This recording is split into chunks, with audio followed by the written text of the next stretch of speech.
Hello anime fans, तो कैसे हो सभी। सो गाइस, इस वीडियो में मैं एक्सप्लेन करने वाला हूँ माय हीरो एकेडमिया के 7th सीजन के एपिसोड 17 की स्टोरी को। तो अब बढ़ते हैं हमारे एक्सप्लेनेशन की तरफ इस इंट्रो के बाद।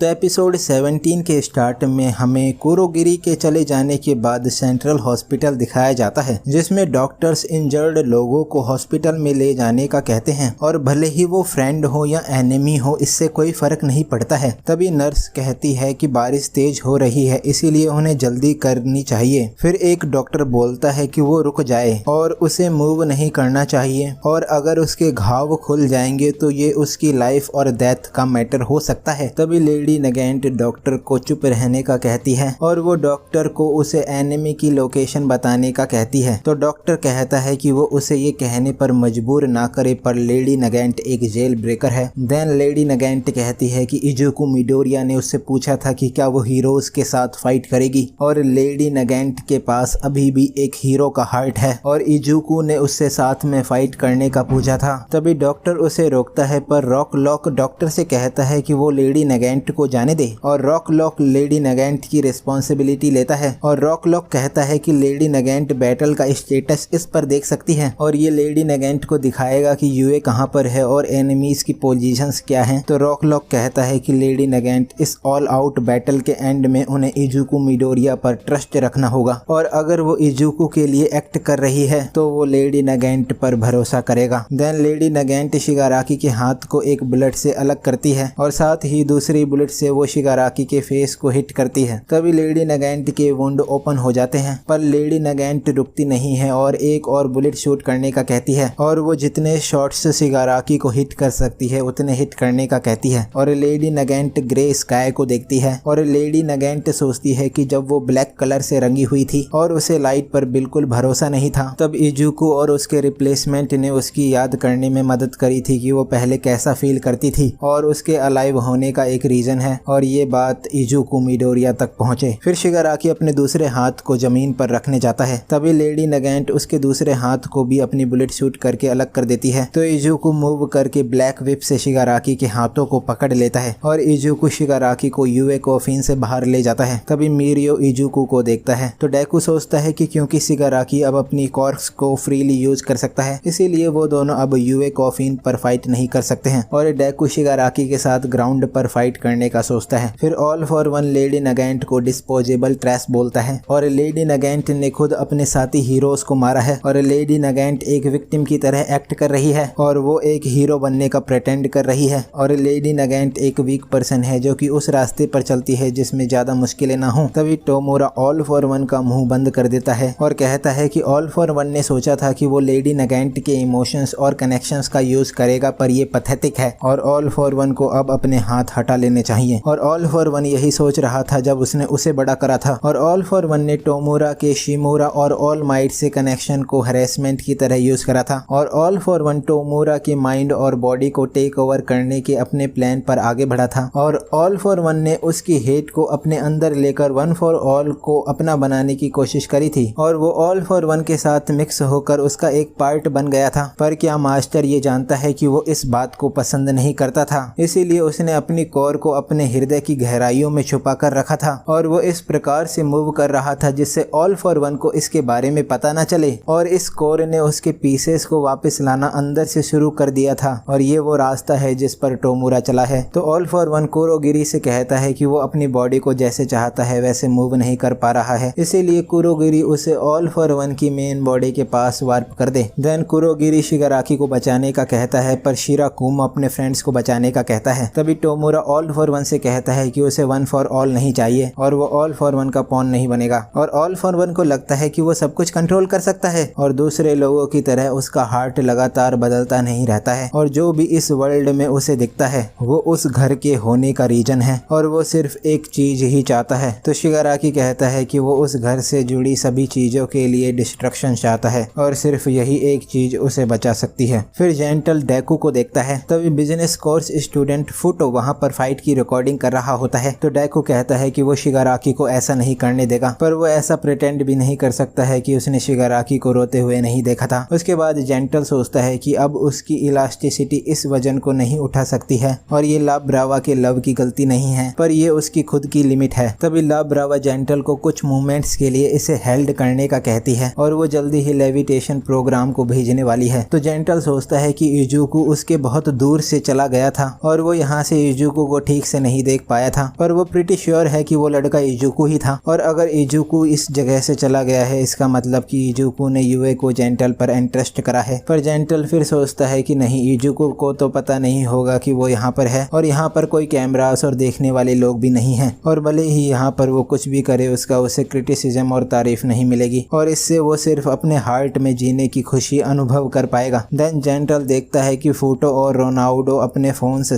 फाइट की रिकॉर्डिंग कर रहे होते हैं। तभी जेंटल सोचता है कि यहाँ पर तो कैमरास और स्पेक्टेटर्स दोनों हैं और जेंटल उन बच्चों से कहता है कि ये डेंजरस है, इसीलिए उन्हें अंदर जाना चाहिए। तो फूटो सोचता है कि ये एक विलन था जो कि इस टाइम पर एक हीरो की तरह एक्ट कर रहा है और अभी सिर्फ जेंटल ने ही इस जगह को पकड़ कर रख रखा है। फिर जेंटल कहता है कि क्या वो किड्स उसे सुन पा रहे हैं और वो यहाँ पर अपनी स्ट्रेंथ का आखिरी पार्ट यूज कर रहा है, इसीलिए उन बच्चों को अंदर चले जाना चाहिए। तभी फोटो कहता है कि जेंटल शांत रहे और उन्हें उसकी फिल्मिंग करने दे। तो जेंटल सोचता है कि ये कैसा इमोशन है। देन फोटो कहता है कि वो भी यहाँ पर अपना बेस्ट कर रहे हैं और जब जापान इस तरह का हो गया था तो इसकी रिस्पॉन्सिबिलिटी लोगों ने इंडेवर पर रखी थी और उन्हें उस दिन की बैटल को रिकॉर्ड करना चाहिए था, जिससे उस दिन वो हीरोज को सोसाइटी के साथ कनेक्ट कर पाते, लेकिन वो उस दिन ऐसा नहीं कर पाए थे। पर आज वो इस फाइट को फिल्म करके पूरी दुनिया को दिखाएंगे और ये उन बिजनेस कोर्स स्टूडेंट्स का हीरो वर्क है। तभी जेंटल सोचता है कि ये यूए हाई स्कूल है जिस जगह पर उसने इन्फिल्ट्रेट करने की कोशिश करी थी। तो ला ब्रावा लेविटेशन प्रोग्राम को यूए की बिल्डिंग पर भेज देती है, जिससे यूए के इंजन दोबारा से स्टार्ट हो जाते हैं और ला ब्रावा बिजनेस कोर्स स्टूडेंट्स के वर्क को वंडरफुल बताती है। देन फोटो कहता है कि उसका फोन उसे फ्री की थॉट्स दे रहा है और क्या उसका फोन फ्रोज हो गया है। तभी ला ब्रावा कहती है कि यूए का इलेक्ट्रोमैग्नेटिक बैरियर अब वीक हो गया है, इसीलिए वो अब फोटो के फोन के सिस्टम को कंट्रोल कर रही है। तो सुकाउची कहता है कि आइबा क्या कर रही है और उसे जल्दी यूए को लेविटेट करना चाहिए। तभी ला ब्रावा कहती है कि वो ये काम पहले ही पूरा कर चुकी है और अब वो अपने अगले पार्ट की शुरुआत कर रही है और उन हीरोज को फिल्म करते रहना चाहिए और वो वंडरफुल जेंटल को वर्ल्ड से अननोन नहीं रहने देगी। भले ही जेंटल इसके साथ ओके हो, पर वो इसे अलाउ नहीं करेगी। फिर जेंटल को यूए की बिल्डिंग हल्की लगने लगती है और वो कहता है कि ला ब्रावा ने अपना काम कर दिया है। तभी कुरोगिरी सोचता है कि वो किसको प्रोटेक्ट कर रहा है, तो टोगा सभी हीरोज को एनाइलेट करने का कहती है। तभी मिस्टर आइजावा और प्रेजेंट माइक नीचे गिरने लगते हैं, तो कामिनारी अपने टीचर्स को बचाने का कहता है, पर तभी शिराकुमो मिस्टर आइजावा और प्रेजेंट माइक को वहां से वार्प गेट के थ्रू ले जाता है। देन कामिनारी कहता है कि कुरोगिरी ने उन दोनों को बचा लिया। उसके बाद मैंडेले कहती है कि या शायद कुरोगिरी इरेजर को यहाँ से दूर ले जाना चाह रहा होगा और ये शिगाराकी की सबसे ज्यादा हेल्प करेगा, पर किसी भी केस में अभी वो सिर्फ एक दूसरे पर ट्रस्ट करके फाइट कर सकते हैं और वो ट्रस्ट कर सकते हैं कि सभी ठीक होंगे और वो ट्रस्ट कर सकते हैं कि वो इस फाइट को जीत जाएंगे। तभी शिगाराकी डेकू की ब्लैक विप को तोड़ देता है और डेकू शिगाराकी पर अटैक करने के लिए जाता है और वो मिडोरिया पर ट्रस्ट कर सकते हैं। तो गुंगा विला साइट पर सुचिकावा ट्वाइस पर अपनी अर्दन वॉल से अटैक करती है और सुचिकावा कहती है कि यहाँ पर बहुत सारे ट्वाइस हैं और वो इन्हें नहीं हरा सकते हैं। तभी ऑल फॉर वन कहता है कि सबसे पहली बात तो ये है कि टोमुरा को कम्प्लीटली ऑल फॉर वन बन जाना चाहिए था और टोमुरा के साथ वो खुद को ढालकर एक नई पर्सनैलिटी में बदलना नहीं चाहता था और टोमुरा की डिस्ट्रक्टिव इम्पल्स तो बहुत ग्रेटर है जितना उसने इमेजिन भी नहीं करा था, पर ये एक तुच्छ चीज है और अगर टोमुरा उसके कॉर्क फैक्टर को अपने अंदर लेगा तो इससे ऑल फॉर वन का डोमेन बड़ा हो जाएगा और वो टोमुरा को ऐसा करके संभाल लेगा और डीमन लॉर्ड कंप्लीट होकर रहेगा और ये उसकी स्टोरी है। फिर हॉक्स कहता है कि वो ऑल फॉर वन को शिगाराकी तक जाने नहीं देगा और ये उनकी स्टोरी है और वो उनके फ्यूचर और उन किड्स के फ्यूचर को ऑल फॉर वन को नहीं देगा, क्योंकि ऑल फॉर वन सिर्फ लोगों को डिवावर करने के लिए एग्जिस्ट करता है और वो फ्यूचर जो कि उसके भी परे जाता है और ये फ्यूचर इतना ब्राइट है कि ऑल फॉर वन भी इसे देखकर स्माइल करेगा। तभी ऑल फॉर वन कहता है कि पर हवा उसके फेवर में चल रही है और ऑल फॉर वन हॉक्स को ट्विस्ट कर देता है, जिसे देखकर टोकोयामी शॉक्ड हो जाता है, पर ये केमी का इल्यूजन होता है, जिसे देखकर टोकोयामी और ज्यादा शॉक्ड हो जाता है। तो ऑल फॉर वन केमी के इल्यूजन को हटा देता है। देन केमी कहती है कि ये इल्यूजन बनाना एक क्लोज वन था और हॉक्स बाल बाल बचा है, पर अगर वो हॉटी आइस पर लेट जाता तो ये उसके लिए डाउन फील करने की बात होती। तभी सेजी कहता है कि उन्हें यहाँ पर एक नॉन एग्रेसिव डिफेंस फोर्स की तरह भेजा गया था, जिसका मिशन यूए के इवैक्यूईज को रिसीव करने का था,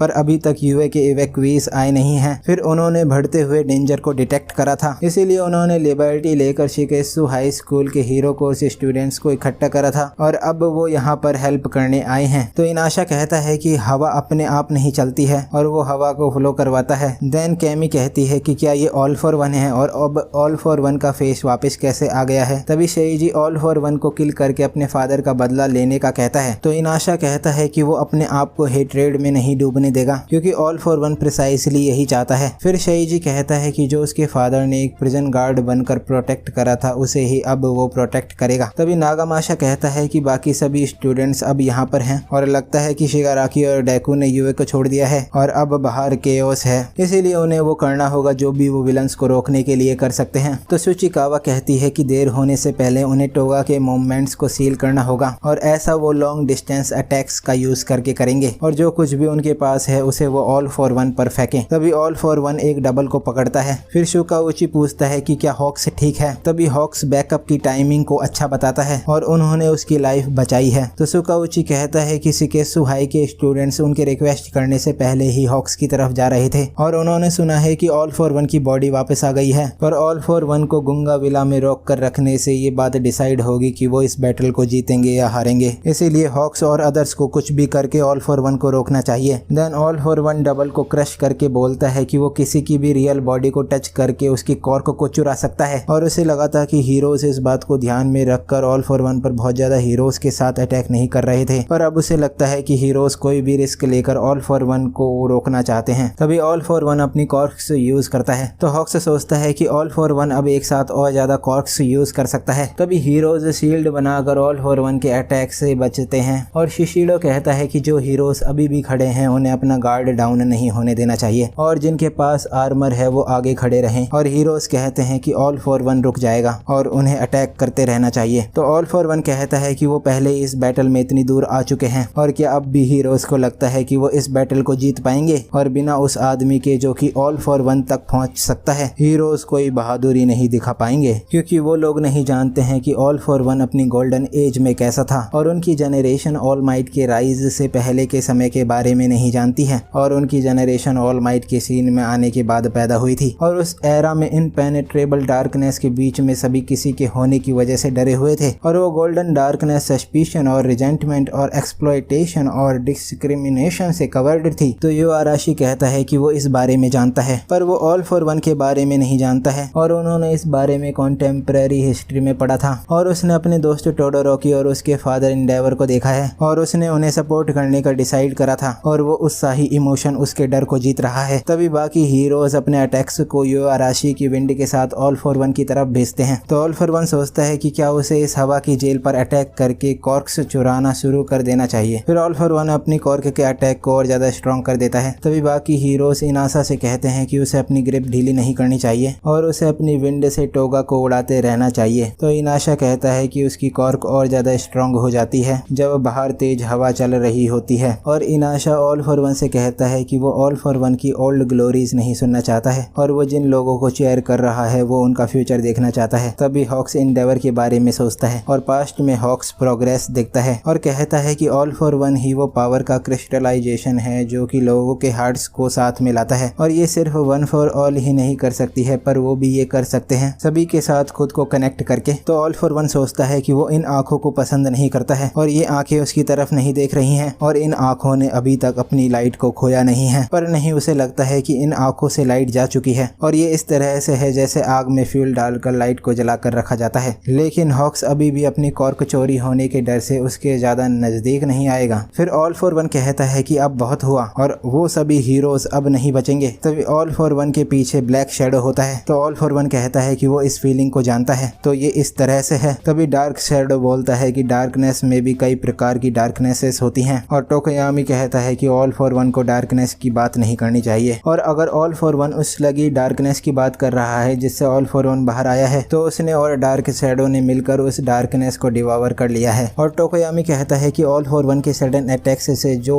डार्क क्लाउड्स इकट्ठे हो गए थे जिससे सनलाइट ब्लॉक हो गई, इसीलिए वो अब अपनी पावर को लंबे समय तक यूज कर सकता है और बैटल की हवा से फ्लेम्स भी छोटी हो गई गई हैं और ऑल माइट ने ये कहा था कि अगर ऑल फॉर वन ने इंडेवर की फ्लेम्स को हरा भी दिया तो भी वो इंडेवर की कॉर्क को चोरी नहीं कर पाएगा और यही रीजन है कि ऑल माइट ने उसे चुना था हॉक्स और इंडेवर को सपोर्ट करने के लिए। फिर टोकोयामी डार्क शैडो को टोटली रिलीज करके ऑल फॉर वन को पंच करने वाला होता है। तभी हॉक्स सोचता है कि टोकोयामी ने अपने इस मूव को शिकेत्सु से बैकअप आते ही रेडी करना शुरू कर दिया था और टोकोयामी को आगे बढ़ते रहना चाहिए। तो इनाशा डार्क शैडो के हाथ पर अपनी टेल विंड देता है जिसे देखकर ऑल फॉर वन डर जाता है। तभी हॉक्स टोकोयामी को सपोर्ट करते हुए सोचता है कि अगर वो टोकोयामी से थोड़ा भी कनेक्ट हो पाया है तो वो ग्लैड है कि उसके पास ये रेगेड विंग्स हैं। देन टोकोयामी और dark shadow all for one को पंच करते हैं जिससे ऑल फॉर वन की शील्ड टूट जाती है और ऑल फॉर वन नीचे जाकर दबता है। उसके बाद कुछ मिनट्स पहले की स्टोरी दिखाई जाती है जब टोगा और डाबी गुंगाविला साइट पर आते हैं। तब टोगा शिगाराकी डाबी और ऑल फॉर वन में ट्रांसफॉर्म होती है पर टोगा शिगाराकी की कॉर्क यूज नहीं कर पाती है तो सुचिकावा अर्धन वॉल से टोगा के ट्वाइस के डबल को उड़ा देती है। तभी आसुई कहती है कि उसे लगता है कि ये सिचुएशन टेरेबल है पर ये सिचुएशन वर्स्ट नहीं है और अगर टोगा शुरू से ही ऑल फॉर वन या डाबी में बदली होती और अगर वो उनके डबल्स बनाती तो ये बैटल हीरोज के लिए ओवर हो जाती पर ऐसा नहीं हुआ है, इसीलिए उनका इस बैटल को जीतने का एक चांस है। और जो क्लोन्स ट्वाइस अपने डबल्स से बनाता था वो क्लोन्स उनकी कॉर्क यूज कर सकते थे पर जो रेविटी से कहा गया था उसके अनुसार हिमिको टोगा उन लोगों की कॉर्क्स को ट्रांसफॉर्म होकर यूज नहीं कर सकती है जिन्हें वो लाइक नहीं करती है और ये कंपैटिबिलिटी का भी मैटर हो सकता है क्योंकि टोगा ट्वाइस में ट्रांसफॉर्म होकर उसकी कॉर्क यूज कर पा रही है पर वो ट्वाइस के डबल्स को क्लोन्स में बदलकर उनकी कॉर्क्स यूज नहीं कर पा रही है। इसका ये मतलब भी हो सकता है कि टोगा शिगाराकी और अदर्स को इतना लाइक नहीं करती है जिससे वो उनकी कॉर्क यूज कर सके। तभी आसुई कहती है कि वो यहाँ पर कम्प्लीटली ऑफ भी हो सकती है पर इस एक्सट्रीम सिचुएशन में ये स्ट्रेंज नहीं होगा कि एक सेकंड में इमोशंस की वजह से टेबल से टर्न हो जाएं और इसे रोकने के लिए उन्हें जल्दी से जल्दी रियल टोगा को ढूंढना होगा। तो राराका सोचती है कि अगर ऐसा है तो अभी हिमिको टोगा कहाँ पर है। फिर टोगा सोचती है कि वो टोमोरा और टोया को भी लाइक करती है तो फिर वो क्यों उनकी कॉर्क्स यूज नहीं कर पा रही है जैसे वो ट्वाइस और ओचाको की कॉर्क यूज कर सकती है। तभी जीन हीरोज को एनाइलेट करने का कहता है तो टोगा कहती है कि उसने ऐसा करना इस बैटल से पहले ट्राई करा था पर वो ऐसा नहीं कर पाई थी जबकि वो उन्हें लाइक करती है और वो जीन की कॉर्क को भी पूरी तरह से यूज नहीं कर पा रही है और वो क्यों पूरी तरह से जीन नहीं बन पा रही है। सो गाइस यहाँ पर माय हीरो एकेडमिया के 7th सीजन का एपिसोड 17 एंड हो जाता है। तो अब अगर आपको ये वीडियो अच्छी लगी हो तो इस वीडियो को एक लाइक कर देना। मैं मिलता हूँ आपसे नेक्स्ट वीडियो में। Thanks for watching.